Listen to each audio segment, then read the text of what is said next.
Amigos de todo el país, bienvenidos a una nueva emisión de Mesa de Análisis en la Actualidad. Este es un programa del Sistema de Radio y Televisión de la Universidad Católica de Santiago de Guayaquil. Está con ustedes Alberto Franco. Nos encontramos en sintonía de 1190 AM en radio, en Canal 42 en UHF y a nivel nacional llegamos a las diferentes provincias en nuestra propia señal con las repetidoras que tenemos a lo largo y ancho del país.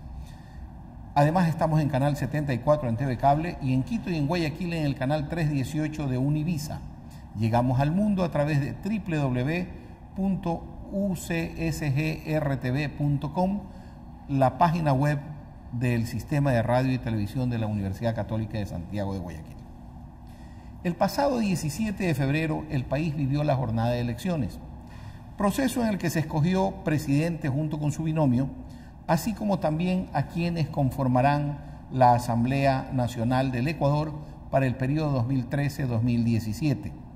Por ello es importante que realicemos un análisis de lo que fue este proceso electoral y sus proyecciones, así como los resultados ya conocidos. Para conversar sobre este tema tenemos a un invitado, analista político, el señor abogado Osvaldo Moreno, de quien presentamos brevemente un perfil que lo acredita para poder estar en nuestra conversación. Veamos primero dicha presentación. Osvaldo Moreno, egresado en Ciencias Políticas de la Universidad Católica de Guayaquil. Realizó una maestría en Ciencias Políticas en la Universidad del Salvador en Buenos Aires. Siguió una maestría en Marketing Político en Argentina, especialista en estrategia y diseño de campañas electorales.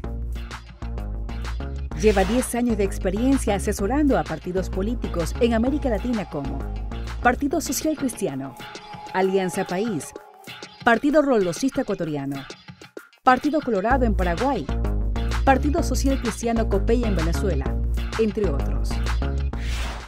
Muchas gracias y muy gentil por haber aceptado nuestra invitación, licenciado Moreno. Conocemos pues de su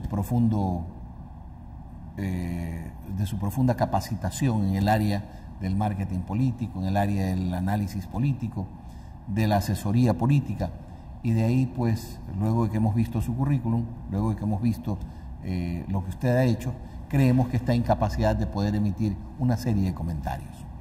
En primer lugar, desearíamos que usted nos haga una presentación de cómo ve usted el resultado de presidente de la República, visto de que no se calculaba en algunos sectores, especialmente de la oposición, de que el presidente Correa obtuviese más del 51% de votos, ya que algunas encuestas y análisis, especialmente del lado de lo que le digo de la oposición, le daban una posición de un 40-42% como tope y en algunos casos lo ponían en el 38%.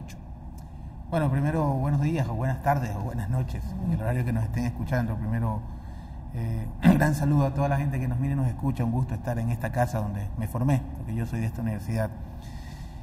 Bueno, está claro dos cosas. Primero, creo que es necesario que la opinión pública termine un poco aterrizando los conceptos para poder difundirlos a la ciudadanía, es decir, establecer cuál es el verdadero rol de las encuestas. ¿Sí? Las encuestas no son para adivinar quién gana o quién pierde, esos trabajos adivinos. Las encuestas son herramientas fabulosas para poder estudiar a la población, ¿sí? Para poder estudiar los comportamientos de un segmento electoral, de una demanda social, etcétera, ¿no? Entonces, nadie gana porque una encuesta adivina o pierde porque una encuesta se equivoca, ¿no? Partamos de ese parámetro. Segundo, no existen candidatos invencibles. Finalmente es la sociedad la que decide quién gobierna y quién no. Finalmente la sociedad es la que decide el destino de su rumbo. Ahora, creo yo que la sociedad finalmente apostó a un modelo, ¿sí? Y a un liderazgo, obviamente, que lo encabeza el presidente de la República. Un país que les guste no mucho, podemos cuestionar el modelo económico, pero es un país que está creciendo casi como el Perú, sobre el 7%, sobre el 5%, 6%. No soy experto en economía, pero es un modelo en el cual el país está creciendo, es un modelo en el cual la CEPAL, si no me equivoco, que es un organismo independiente, pone a nuestro país como uno de los que más han reducido la pobreza, y en ese contexto, bajo los resultados, más allá de que sea producto del precio alto del petróleo, sin haber firmado un solo tratado de libre comercio, y esa es una discusión económica, pero la gente apostó a ese modelo, y eso se reflejó el día de las elecciones. Ahora, Yo creo que la oposición tiene que hacer un ejercicio con esta elección, ¿no? Primero, la elección se gana en base a dos factores o dos actores. La otra mitad de una contienda es perder. Por eso yo admiro mucho a los colegas, tanto los que ganan como los que pierden, porque la otra mitad de esta profesión es perder, las elecciones también. Muchas veces se gana por lo que el otro hace o deja de hacer, ¿sí? Y hay que aceptar los méritos del contendor, de quien te gana o de quien te pierde o quien te hace perder. Acuérdese usted que Wellington admiraba a Napoleón, Cuauhtémoc finalmente admiraba a Cortés, perdón, al revés. Cortés terminó la vida a Cuauhtémoc porque lo admiraba. Hay que un poco al rival o al contendor analizarlo y ver casa adentro los errores que se han cometido. Para mí el error fundamental de la oposición fueron dos. Primero, el fraccionamiento en mini-derechas. ¿Sí? Un fraccionamiento en casi 5. Si usted suma los 7 contendores del presidente, los 7 juntos no llegan al 40%. ¿No? Claro, entonces eso significaría que de todas maneras, que por más de que la oposición se hubiese aglutinado en un candidato único, no hubiese conseguido combatir o llegar a los niveles que terminó llegando el presidente Correa. Justamente eso le quería comentar. El segundo gran error de la oposición, creo que el más importante, porque en el primer aspecto que usted nombra o que estamos conversando, yo no creo en candidaturas únicas, ergo Venezuela. En la elección pasada, que bueno, yo creo que si hay una contienda Maduro versus Capriles iba a ser una cosa sin pronóstico, no va a ser una elección extraordinaria por lo apretada que va a ser, pero en la elección entre el presidente Chávez y el candidato Capriles había una distancia abismal entre el contenido, oratoria, etcétera. Pero ¿no? Capriles obtuvo un 40 y pico % de votación. Sí, pero perdió por 10 puntos porcentuales de ventaja. Yo conversaba y veía venezolanos, amigos, convencidos del triunfo de Capriles, ¿no? A veces el autoconvencimiento es bueno, pero no para un técnico, ¿no? Una cosa es querer y otra cosa es la posibilidad de que ocurra. Sí, pero Capriles tiene mérito, sin duda alguna, y yo creo que la oposición en Venezuela, bueno, no es el tema, debe de cerrar filas hacia él, ¿no? Pero en todo caso, volviendo al país, la oposición comete un segundo error, porque como le decía hace un momento, yo prefiero 3 candidaturas fuertes o 2 fuertes a una que no camine. El mensaje. La oposición se equivocó rotundamente en el mensaje. ¿Por qué? Porque era un mensaje, vamos con las palabras clave, ¿no? Haciéndolo un poco, aterrizándolo a la academia. Descoerrizar, libertad, fraude, miedo. Las palabras de la oposición, el mensaje de la oposición finalmente se basó en angustias personales y no en demandas ciudadanas. ¿Cuál es el verdadero recurso, el más importante de una campaña electoral? Más que incluso el candidato, más que los medios, el dinero, etcétera, es el mensaje. Usted gana elecciones con el mensaje es el verdadero recurso. Usted puede tener redes sociales, a todos los medios a favor suyo, pero si no tiene un mensaje correcto, no gana las elecciones. Ese fue el caso de Velasco Ibarra.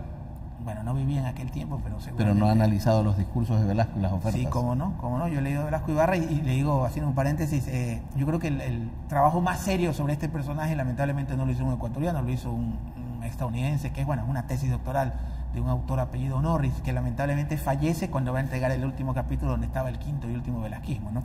Pero creo que Correa en ese sentido se parece bastante al presidente Velasco Ibarra, en el sentido de que es un liderazgo nacional que aparece después de muchísimo tiempo, porque prácticamente desde el retorno a la democracia hasta antes del presidente Correa teníamos fuerzas regionalizadas. Pero bueno, la oposición comete ese error y el mensaje, usted lo ve, era descoerrizar, libertad, la misma libertad como tal. Si usted hace un análisis, y para esto sí sirven las encuestas, si usted analiza a la sociedad y le pregunta, a ver, mirando las seccionales, por ejemplo, yo quiero ser alcalde de Guayaquil, perfecto, tengo que estudiar, no quién gana o quién pierde, eso es secundario. Tengo que estudiar primero cuál es el perfil de alcalde ideal. ¿Cómo evalúan al alcalde actual? Bien, mal, qué cosas ha hecho bien, qué cosas ha hecho mal, qué es lo que a la gente le angustia, le molesta. Entonces usted a la gente le pregunta cuál es su mayor preocupación, y usted pone 10 ítems: seguridad, salud, vialidad, educación, etcétera, y pone libertad. Yo le aseguro que libertad queda 9 de 10. Perdón, 10 de 9, ni siquiera entra en el conteo. Entonces la oposición cometió en ese contexto ese error, haciéndole en paréntesis una aclaración: no soy encuestador, por si acaso. ¿Perdón? No soy encuestador, le hago esa aclaración, por si acaso. Si no fuera millonario, seguramente. Dejémoslo por un lado, lo de las encuestas, que yo tengo cierta duda, especialmente cuando se las trata de aplicar como método de determinar realmente la tendencia final. La tendencia final en nuestro país, pienso yo, de que estuvo gobernada por ese terrible 30% de indecisos que se mantuvo hasta el final. Ahora, ¿cómo interpretaría usted ese 40% de ausentismo? Bueno, bajo ese concepto, el otro día yo escuchaba, yo creo que el primer trabajo de la oposición es casa adentro hacer un análisis y sobre todo estructurarse, porque ese es el gran problema del país, no de Jaime Nebot, no de Correa, del país. El gran problema del presidente Correa creo que va a ser el relevo.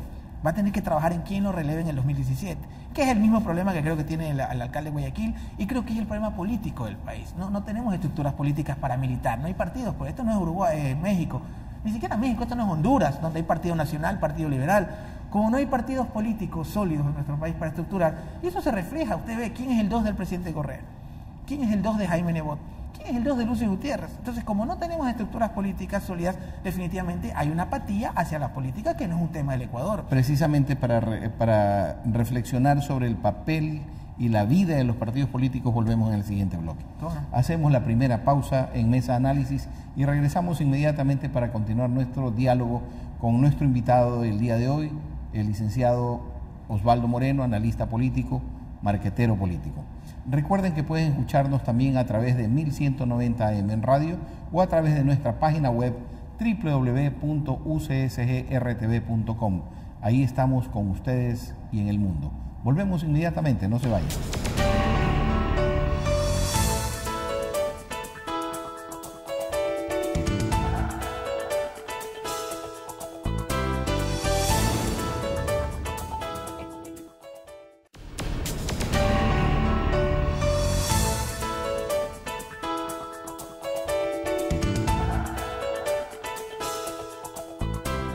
Regresamos en nuestra entrevista con el licenciado Osvaldo Moreno, con quien estamos dialogando sobre precisamente lo que ocurrió en las elecciones y lo que va a pasar presumiblemente, o por lo menos el rumbo que se está trazando sobre el tema de los partidos políticos y el movimiento político en general en nuestro país. Licenciado, sería interesante escuchar su opinión sobre qué va a pasar con los partidos políticos.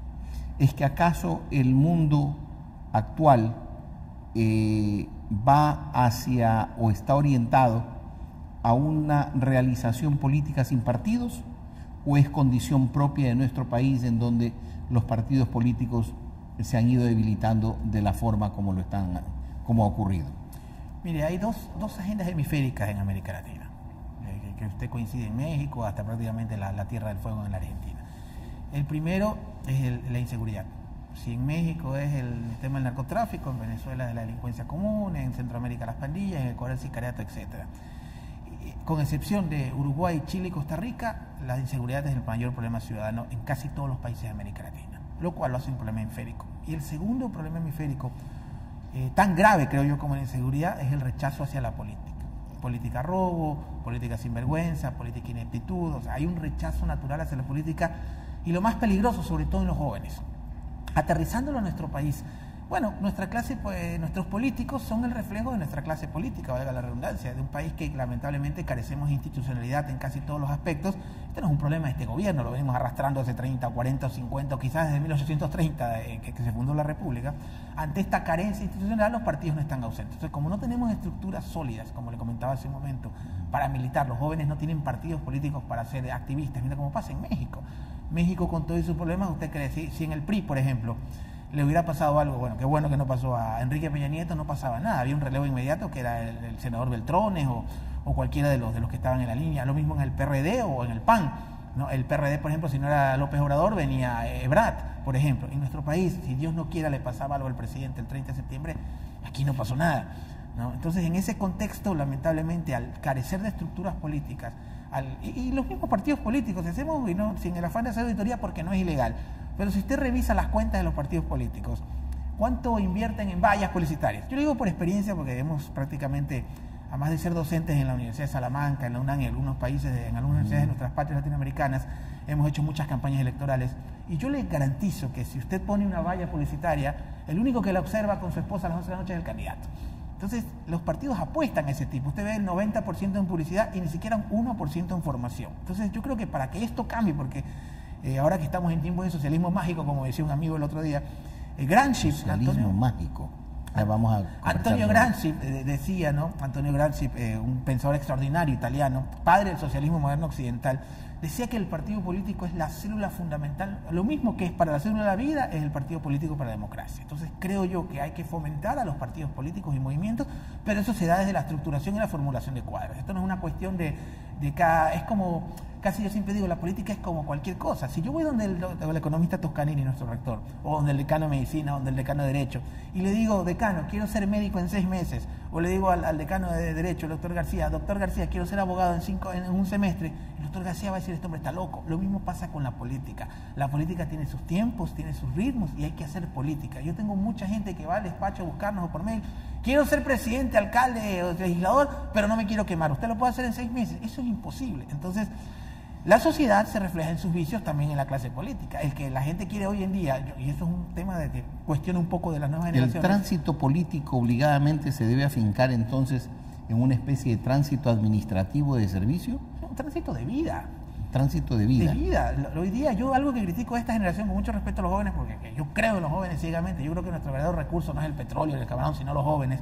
Pero hoy por hoy esta obsesión de querer ser ricos en 2 semanas es una epidemia, y eso se traslada o eso trasluce en nuestros políticos también. O sea, que utilizan la política como medio para conseguir el objetivo final de tener dinero. No, yo no he dicho eso. Lo utilizan como hobby, que es más peligroso que eso. Porque por último, si vas a tener un sueldo del erario nacional como legisladores, es lo justo, ¿no? La forma en que puedes lucrar, porque es legítimo. Yo no creo que sea legítimo lucrar. El tema es que la política debe ser una carrera a tiempo completo. Quien se dedique a la política debe tener vocación como la tiene cualquier persona. Un partido político no puede ser una línea más de la empresa. Es lo que yo siempre digo a muchos colegas, ¿no? ¿Qué es un consultor político? Desde mi punto de vista, respetando a los colegas, un consultor político es un tipo que se dedica a esto a tiempo completo. No es alguien que hace campañas en el verano o es una línea más de la empresa. Lo mismo debe pasar con la actividad política en nuestro país. El tema que yo le preguntaba entonces lo vemos desde otro punto de vista. Las personas se dedican a trabajar, a obtener beneficios económicos, y usted dijo que lo utilizan como hobby, que es lo peor. ¿Eso qué resultados da o qué resultados arroja? Que no se logren obtener políticos que en un momento dado sí van a crear resultados, o simple y llanamente permiten casos como lo de los outsiders, que fue el caso original del presidente Correa hace 7 años, lleguen y precisamente sin haber hecho tampoco mayormente una carrera política. Precisamente porque estos outsiders son reflejos de la sociedad política, de un país donde carecemos de cultura política. Ahora, ojo, hay que hacer un paréntesis ahí. Yo no creo que Rafael Correa sea tan outsider como lo pintan. Lo que pasa es que a veces, con todo respeto se lo digo a usted, los analistas, los políticos, los medios de comunicación y el mismo gobierno comete un error. No siempre, cuidado, no nos quedemos encerrados en la burbuja del smartphone, en la burbuja de los medios de comunicación. No siempre los temas que salen en las tapas de los periódicos, que discutimos en los analistas con ustedes, los periodistas, son los temas que la gente discute en su mesa, ¿sí? Yo no creo que Correa haya sido tan outsider. El presidente Correa fue un tipo que fue presidente de todo lo que se le cruzó en el camino. Hay muchos espacios. Esta casa, por ejemplo, está el Alma Mater, por ejemplo.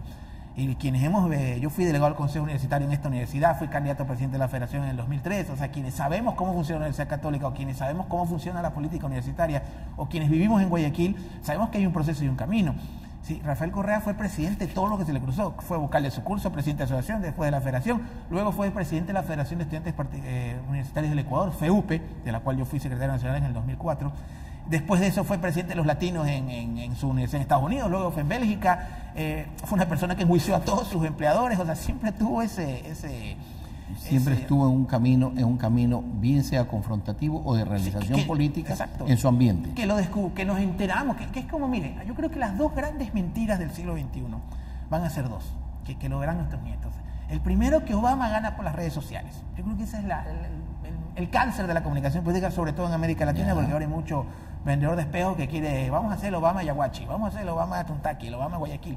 No existe. Obama gana por su mensaje y por otros factores que no vamos a hablar en esta entrevista, ¿no? Que fueron utilizados netamente en redes sociales, pero un canal más. Pero fue esa es la primera más. mentira. Y la segunda mentira del siglo XXI va a ser, y creo que es la más grotesca, es de que las redes sociales liberaron y provocaron la primavera del Medio Oriente. Es una gran mentira.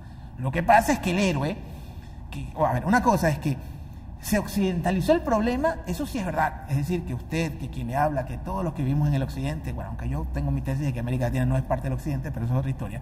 Quienes vivimos en el occidente nos enteramos de lo que estaba pasando en el Medio Oriente. Eso es verdad. Pero no es que un tuitero, porque el héroe era un periodista, provocó este fenómeno de masas en el Medio Oriente. Entonces lo mismo pasa con Rafael Correa. Rafael Correa tuvo un proceso y nos enteramos en algún momento determinado, en el 2006, pero siempre estuvo militando en movimientos sociales, o sea, siempre desde los espacios que tuvo, el tipo prácticamente, como decía un amigo en broma, era hasta vocal de eso. Si iba a un vuelo, se declaraba vocal del vuelo. O sea, siempre tuvo un liderazgo el presidente de los scouts. Entonces no es tan aparecido como creemos. Volviendo a nuestro tema inicial de los partidos políticos, entonces si los partidos políticos no han preparado cuadros, no se preocupan de formar a su gente o no se preocupan de captar adeptos que vayan en un camino de formación, de lucha, de ascenso, etcétera, permanentemente, ¿cuál va a ser su futuro? Bueno, lo estamos viendo, lo frágiles que son las estructuras políticas. Yo creo que el gran problema del presidente Correa en el 2017 va a ser quién lo va a relevar. Y que finalmente el país no termine siendo 9 avanzas, que cada ministro saque un partido político. El problema que tiene ahora el alcalde Nebot, yo estoy seguro que el alcalde en este momento está pensando qué va a pasar en el 2014. Entonces, eso se refleja en los resultados, ¿no? ¿Usted cree que realmente el presidente Correa no tenga sucesores a la vista? El mismo Lenín Moreno podría ser uno. Yo respeto profundamente a Lenín Moreno. Esperaba un poco más este mes que estuvo encargado del poder, sobre todo con el tema de esta fuga vergonzosa de los 19 reos, pero bueno, eso es otro tema. 18. Ya bajaron, ya nos enteramos que eran 18, pero bueno. En todo caso, una cárcel donde no había militares, 7 policías, pero bueno, eso es otra historia, no venimos a hablar de eso. Pero Lenín Moreno, a quien yo admiro profundamente, creo que tiene primero problemas de salud y segundo es una persona que no lo veo yo como ese relevo natural que tendría el presidente de la República, ¿no? Me da la impresión a mí que la oposición debe hacer dos cosas primero. Casa adentro, hacer un análisis de lo que ha pasado y estructurarse, como el PRE, por ejemplo. El PRE yo no creo que deba de cambiar, no va a cambiar nunca. Ese es el PRE, por algo el PRE es el PRE. Y las derrotas son tan efímeras como las victorias. Yo creo que el PRE debe más estructurarse que reinventarse. La oposición o sea que la posición de Abdalá Bucaram exhibida de que va a reestructurar todas las filiales o directivas provinciales es la correcta entonces. Ojalá, pero que lo haga, no que lo diga, porque con todo respeto, yo respeto profundamente, porque Guayaquil es chiquito y todos hemos jugado fútbol entre todos durante los 80 y 90 y le tengo mucho aspecto a los chicos Bucaram. Ojalá sea así, porque el partido viene siendo un partido familiar desde hace mucho tiempo atrás y ha dado obviamente espacio a muchas personas. Pero en todo caso, más allá de aquello, de que el PRE yo creo que debe reestructurarse, la oposición debería de apuntar a cerrar filas, por ejemplo, en batallas idóneas y ganables. Yo creo que hay posibilidades muy firmes, sobre todo en las alcaldías de Quito y Cuenca. La oposición debe de cerrar filas en esas dos alcaldías que estructurarían o conformarían parte del escenario del 2017. Y en ese contexto, si no cometen el error de fraccionarse otra vez en mini derechas, yo considero que habría posibilidades muy fuertes de captar esas alcaldías tanto en Quito como en Cuenca. Quito y Cuenca. ¿Y qué pasa con la de Guayaquil? Bueno, hay un desgaste natural del alcalde, pero obvio, estamos hablando de una persona que tiene 30 años en la escena política, de una persona que ha sido candidato absolutamente a todo, ha sido asambleísta, candidato a presidente, y yo creo que ha cumplido con la ciudad y con el Ecuador, pero ya llega un momento en que tiene que, o sea, esta estrategia que funcionó, o sea, estamos hablando de que el fenómeno Correa apareció en 2006, esta estrategia de regionalizar su estrategia, ni siquiera de cantonizar la estrategia, ¿no? Correcta, porque los guayaquileños estamos contentos por cómo está la ciudad, tenemos críticas, por lo menos desde el punto de vista, discrepo mucho con el tema de los informales, ¿no? Pero en la generalidad, la mayoría está contenta con esta administración, pero está claro de que ya estamos en tiempos de relevo y está claro de que el alcalde debe de construir ese relevo, indistintamente de que él se lance o no se lance, más que por defender una ciudad, una tendencia. Hubo un comentario de algún analista político que decía de que precisamente el haberse presentado al alcalde, esta vez ya no de la mano solo de Madera de Guerrero, sino de haber readoptado a su antiguo partido, el Partido Social Cristiano, y a su vez que la alianza con el señor Lasso, con el Partido Social Cristiano de La Habana, haya sido más bien, más que una ayuda, haya sido una cuerda que los jaló hacia abajo. Mire, hay un dicho que yo escuchaba siempre en Argentina, si el mar hirviera fuera un gran ceviche. No sabemos lo que hubiera podido pasar, pero sí sabemos lo que pasó. Y lo que pasó fue que en esa competencia por el segundo lugar, definitivamente quien quedó segundo fue el Movimiento Creo. O sea, si hablamos estrictamente en resultados, es más o menos como que, bueno, voy a jugar contra Iván Lenden, pero en la época que estaba en el circuito del tenis y le gané un set, o por lo menos llegué a la final. Estaba claro, o sea, en base a los resultados quedó segundo. Ahora, yo entiendo un poco, yo le digo en lo personal, yo le tengo más, o sea, considero yo que le veo más futuro, más expectativa tengo hacia Creo como agrupación que hacia Guillermo Lasso como futuro líder nacional. Pero bueno, eso el tiempo nos va a dar las respuestas. En todo caso, creo que hicieron lo que tenían que hacer. El error de Creo yo no creo que fueron las alianzas. fue más el mensaje, un mensaje más dirigido a miembros de una cámara, de una producción, que a un elector común y corriente de su casa. Yo creo que ese fue el gran problema. Y suponiendo que no había ese pacto y el Partido Social Cristiano sacaba a un candidato a presidente, que podían hacerlo porque tienen estructuras, hay gente muy valiosa. Yo creo que el Partido Social Cristiano tiene cimientos históricos, ¿sí? Tiene antecedentes y debe de apuntar a estructurarse en ese sentido. Yo no creo que sea el fin. Una derrota es muy efímera, una derrota es tanto como la victoria, total y absolutamente pasajera. Pero suponiendo en ese escenario que el Partido Social Cristiano sacaba un candidato a presidente, ya no hubiera sido 20%, hubiera sido 18%, tal vez sacaba 5, 6, 4%. ¿Usted le ve futuro al Partido Social Cristiano? Mire, por un poco de historia, yo no soy social cristiano, yo estudio los partidos políticos del Ecuador y como le comenté, creo profundamente en los partidos políticos en nuestro país, indistintamente que sean derecha, izquierda, centro, esos problemas de los que lo militan, no mío. Para mí no soy el filtro moral político de los ecuatorianos. Pero es un partido con cimientos históricos. Estamos hablando de que, y no lo dicen los social cristianos, pero Manuel de Guzmán Polanco, un extraordinario dirigente social cristiano, fue quien incentivó, creó el Seguro Social Campesino, por ejemplo. El mismo Camilo Ponce Enríquez hizo una serie de reformas, le dio institucionalidad al país en su momento. Fue el único que terminó su mandato en aquel momento, ¿no? En aquellos tiempos. Claro, él terminó la presidencia con Velasco Ibarra en el 52, al 56 se postuló y ganó la presidencia del 56 al 60, si no me equivoco. Ha habido cosas interesantes, veamos lo positivo. Febres Cordero, que le digo en lo personal, aprendí más que admirarlo, a estudiarlo con actividad cuando falleció, porque yo era muy crítico de él cuando él vivía. Pero cuando yo ya hice la historia, un tipo que puede manejar el país, ¿qué pasa si el petróleo bajara a $6? ¿Qué pasaría con nuestro sistema económico? Bien manejado por el presidente porque hay resultados. Pero ¿qué sucedería si no tuviéramos un mes petróleo? No un año. Un mes, el oleoducto se nos quiebra y no hay petróleo un mes. Como ya pasó alguna vez. Volvemos en el siguiente bloque precisamente para continuar nuestra conversación. ¿Cómo no? En torno ya a los rumbos políticos que van a ir tomando ciertas situaciones de aspecto legal que se van a cursar por la Asamblea. Volvemos inmediatamente, no se olviden que nos escuchan también a través de 1190M en radio y en el mundo estamos a través de www.ucsgrtv.com, la página web de nuestro sistema de radio y televisión de la Universidad Católica de Santiago de Guayaquil. Volvemos luego de un momento para continuar nuestro diálogo sobre temas políticos.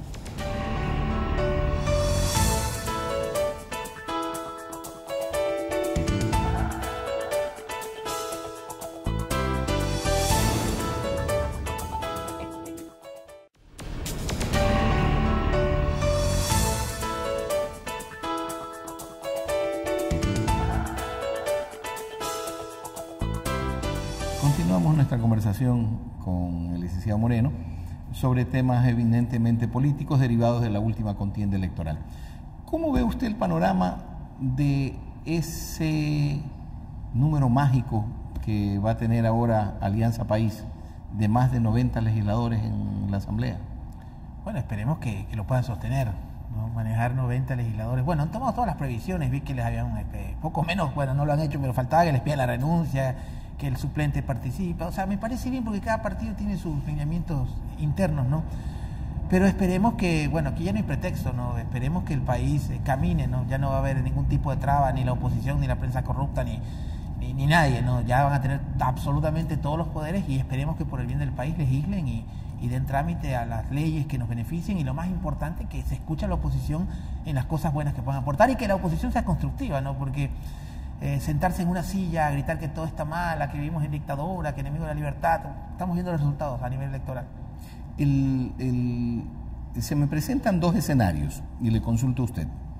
El primero, el rato en que tienen 90 legisladores en la Asamblea, que la oposición está prácticamente pulverizada en dicha Asamblea, pese de que chillen, griten o pataleen, no van a obtener nada.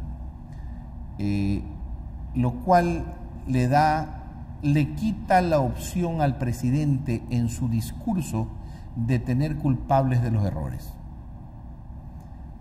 ¿Qué va a pasar en ese momento? ¿Cuál va a ser el culpable de los errores del presidente? Bueno, ha habido, lamentablemente, mire usted cómo todos los problemas todos los problemas de nuestra clase política o de nuestra cultura política son producto de la ausencia de estructuras políticas. Volvemos a lo mismo, ¿se da cuenta? Es la base. Yeah. como no tenemos partidos, como no había una oposición sólida, con contenidos, ideológica, no importa si es de derecha, centro izquierda, centro derecha, etcétera. O de la misma izquierda. De la misma izquierda. Porque ahora la misma izquierda está en oposición al presidente. El otro día alguien me decía, extrema, nos hablaban de que si Rodas le resta creo. Yo no creo que Rodas le resta creo de ninguna manera, todo lo contrario. Creo que está tan inexplorado la derecha en el Ecuador, la oposición, que yo creo que hay espacio para todos en ese sentido. Y ojalá haya muchas estructuras de oposición que crezcan, se fortalezcan. Principiando porque yo pienso de que el ecuatoriano no es esencialmente de izquierda. Yo pienso que es más humanista o necesitarista. Lamentablemente somos estatistas, clientelares en general. Hay una tendencia muy alta, hizo un estudio de opinión pública contra las privatizaciones, contra lo privado, etcétera. Pero bueno, esa es otra historia. Pero en todo caso, yo creo que la ausencia de estas estructuras políticas y de estos actores opositores han hecho que la oposición finalmente terminen siendo los medios de comunicación, por ejemplo, ¿no? Y en parte, bueno, yo no voy a tomar partido. ¿Usted cree que va a continuar esa consideración de que la prensa es la oposición política del gobierno? Bueno, lamentablemente ha terminado ejerciendo ese rol la oposición, ¿no? Y yo no voy a entrar en el campo de quién tiene o no la razón, porque lamentablemente la opinión pública está dividida. Es un conflicto que existe en nuestro país. ¿Quién tiene o no la razón? No lo sé, eso lo decide la sociedad.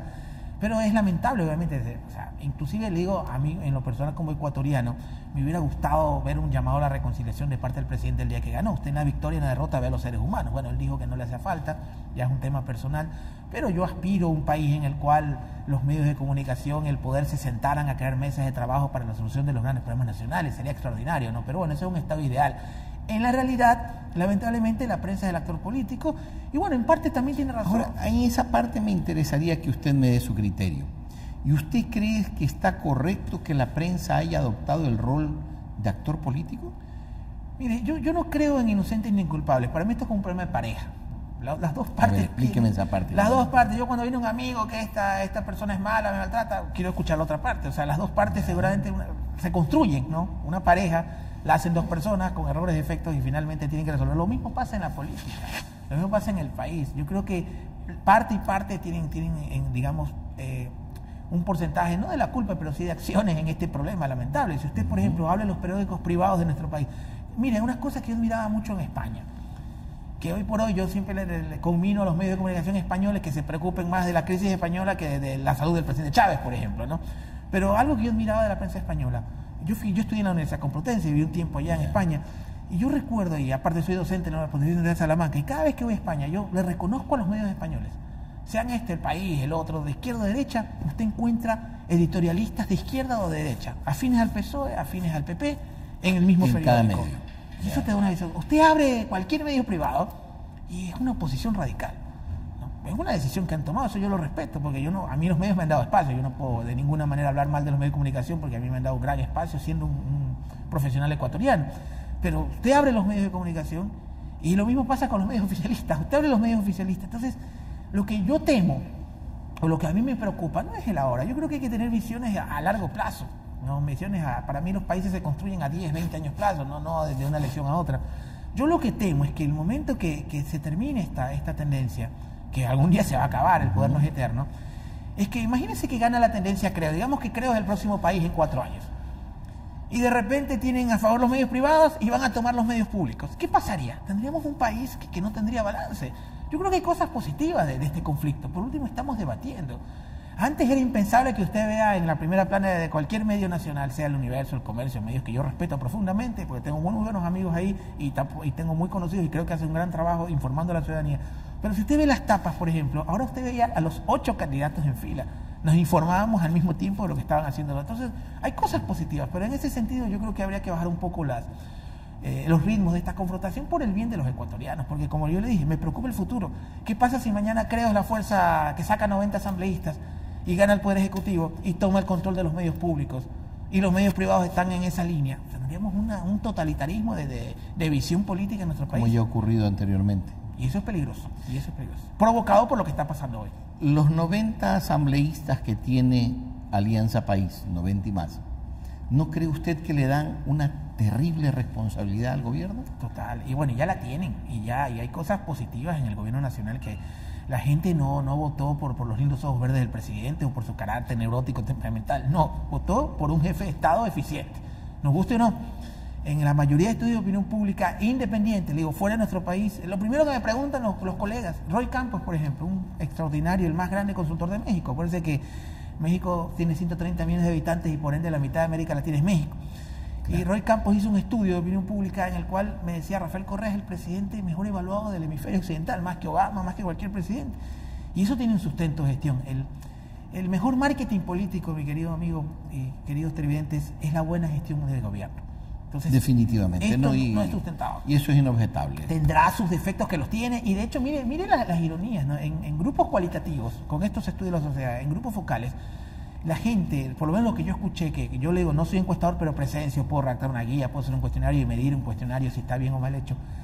Y yo me acuerdo que en los grupos focales uno escuchaba desde la cámara Gesell, es decir, una cámara donde usted ve lo que está dando el otro grupo, la gente empezaba, era un ejercicio sumamente interesante. Estaban de acuerdo con el gobierno, es decir, un gran gobierno, pero cuestionaban a Rafael, a la persona. Ay, es neurótico, es temperamental, tiene mal genio.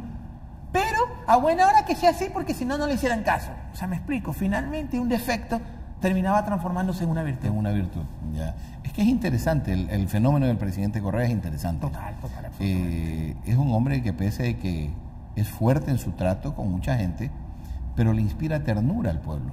Está conectado. Está conectado. Es un, como decía una gran historia, no recuerdo si era, no voy a plagiar, creo que era o el profesor Quintero, un sociólogo, o su esposa, o uno de los sociólogos de Quito, porque hay grandes sociólogos en nuestro país, creo yo. Pero una socióloga, no recuerdo su nombre en este momento, decía que Velasco Ibarra era un monarca andino. Me da la impresión de que el monarca de este siglo, el monarca andino, no con la connotación de autoritarismo, etcétera, ¿no? Esa es otra agenda, pero yo creo que el monarca andino de este momento, que está conectado totalmente con la sociedad, es el presidente Correa, y es un fenómeno sumamente interesante para estudiarlo. Yo recuerdo que, bueno, yo me formé en la República Argentina, hice estudios de doctorado en la República Argentina en ciencia política, la mayoría de mis docentes eran peronistas y uno termina estudiando el peronismo, y había una máxima inglés bastante interesante. Había un inglés una vez que estaba enojado porque no quería dejar entrar productos a la Argentina, y empezaron a hacer una campaña de mala difusión a Perón, y un día le pregunta un inglés a un argentino, oye, ¿tú permites que un hombre te domine y te gobierne? Y él le respondía, sí, mientras sea argentino es importante que lo sea. Entonces creo que está pasando lo mismo con la sociedad de hoy día, ¿no? El tema en esta parte final de nuestra entrevista me conduce inobjetablemente a pensar en que el presidente ha hecho unos cuantos anuncios.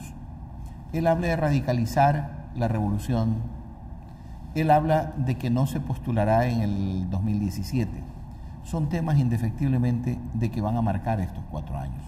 Dentro de la radicalización de la revolución, ¿qué se podrá entender como aquello? ¿Vamos a avanzar más hacia un socialismo? ¿Usted cree que él está practicando un socialismo, una socialdemocracia? ¿Cómo ve usted el tema? Mire, a mí me da la impresión de que hemos ganado todos, o sea, hay que ser objetivo. Todo el mundo tiene carro del año. El que ahorita no tiene casa, el que no quiere. Ya eso es un tema de Ramiro González, del seguro, como usted quiera. Pero hay parámetros para mí. Yo, por ejemplo, cuando converso yo no soy ni correísta ni correísta. Yo respondo a mis clientes cuando estoy en una campaña trabajando. Pero vivo en este país. Es como los colegas de otros países que me hablan aquí. Bueno, recuerda que yo vivo desde el 75 que nací en este país. Yo vivo acá, tengo casa, familia, etcétera. Pero si usted, por ejemplo, conversa con 5 personas anticorreístas, por ejemplo, yo a veces escucho, y de esos 5 le aseguro que los 5 obtuvieron una casa en este gobierno. Entonces hay parámetros, hay ciertos, no es que esté haciendo propaganda este gobierno, así como admiraba lo que le comentaba hace un momento el Partido Social Cristiano y sus aportes al país y sus grandes también errores que ha cometido ese partido.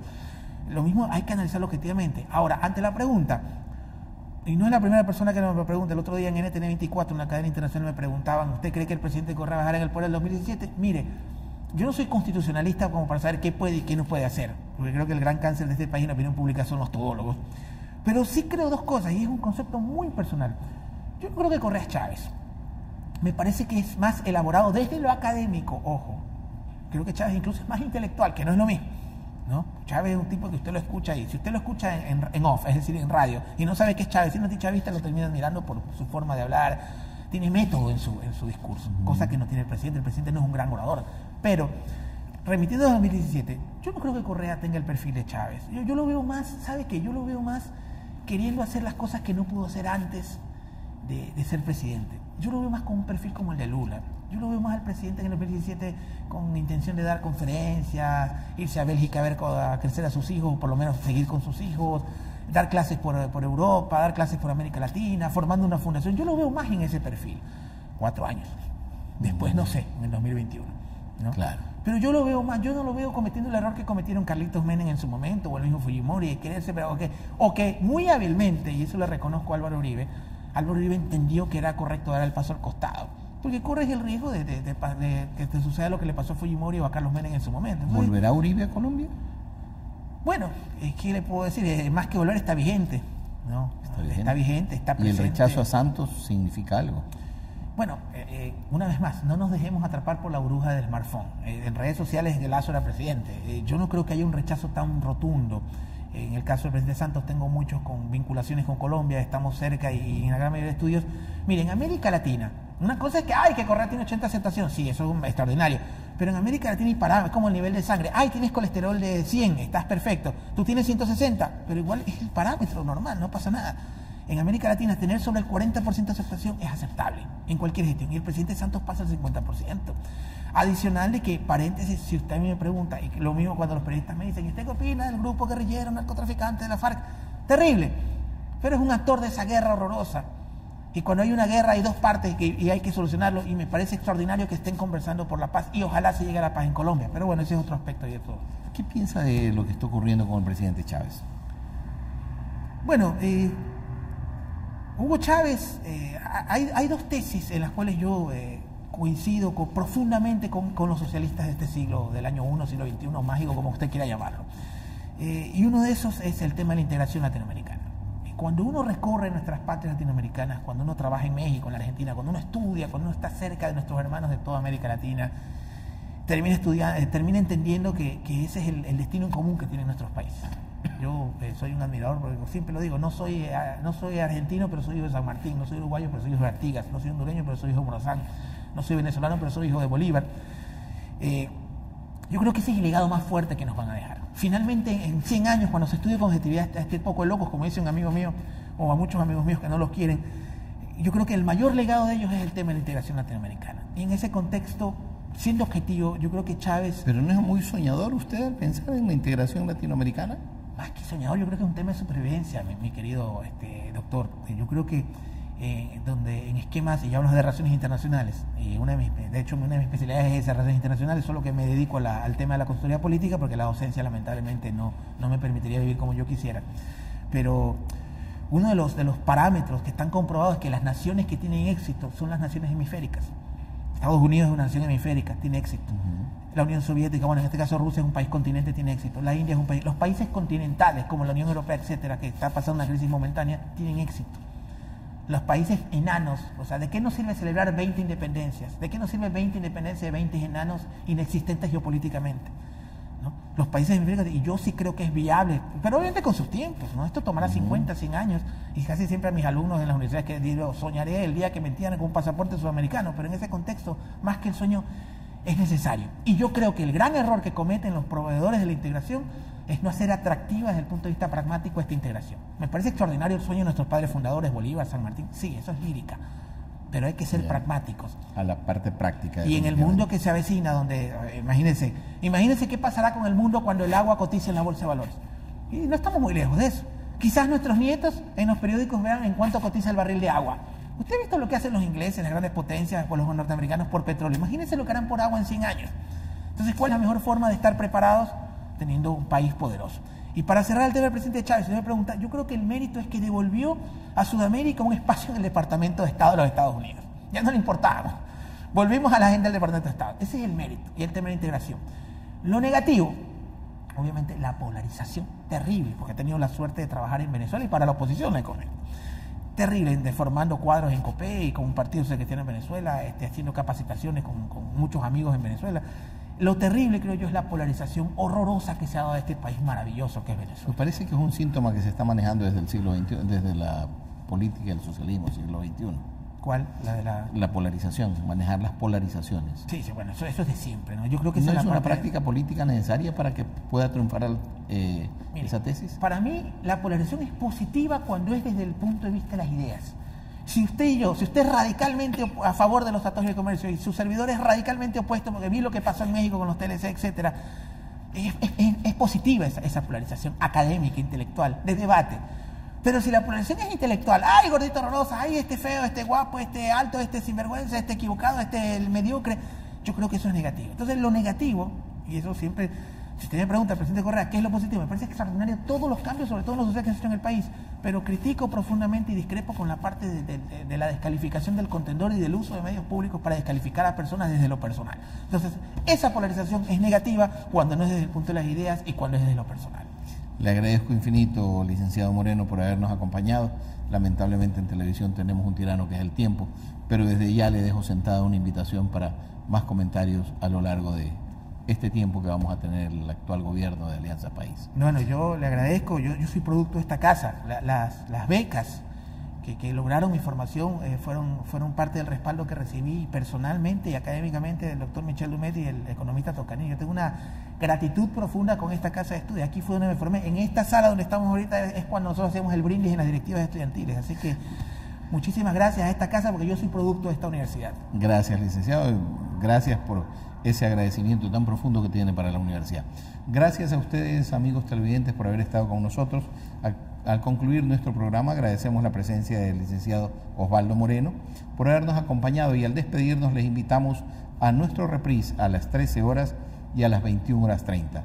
Les recordamos que pueden revisar nuestros programas en YouTube, además de escribir sus comentarios y sugerencias en nuestra página de Facebook o de Twitter, o más directamente enviarnos sus comentarios a nuestro correo electrónico mesaanalysis@ucsgrtv.com. Volveremos con ustedes cuando la actualidad así lo amerite, no sin antes dejarles un mensaje por la paz. Busquen la paz en sus corazones, en sus familias, en su barrio, en su ciudad, en su entorno. Búsquenla, encuéntrenla y traten de difundirla. Gracias, será hasta otro día.